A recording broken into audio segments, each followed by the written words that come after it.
ஆசானே, நீங்கள் என்னுடன் அமர்ந்து வருவது எனக்கு உச்சக்கட்டத்தை அடைந்தது போல் உள்ளது. குத்துச்சண்டை என்றாலே எமக்கு நீங்கள் தான் ஆசானே. நீங்கள் மட்டும் டைனோசர் காலத்தில் பிறந்திருந்தால் டீரெக்ஸையே தூக்கி புசித்திருப்பீர்கள்.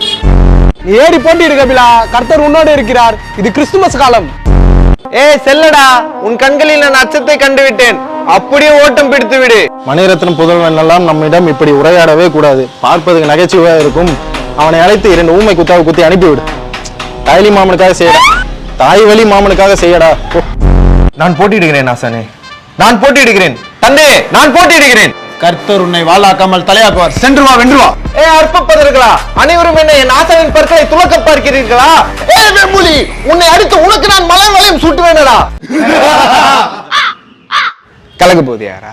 என்ன ரங்கா, கலக்க போது யாரா என்று கேட்கிறேன். கபில நேரங்கள் உங்கள் அனைவர் முகத்தையும் கம்மங்கூழாக்கி விடுவான். நாட்டியராஜா, முக்கியமாக உன் முகத்தை. என்ன தந்தையே, குத்துச்சண்டை வீரர் போலவா உரையாடுகிறீர்? மேடை ஏறி பாத பணி செய்யும் போது எதிரில் இருப்பவன் குத்து விட்டால் அதை பெற்று தாங்கு முருதியுடன் திருப்பி தந்து வெற்றி பெற்று இத்தனை காலங்களாக நிலையடைந்திருக்கிறோம். சின்னஞ்சிறு ஆண் இருப்பவன் அவனை வைத்து கரகாட்டு காண்டு.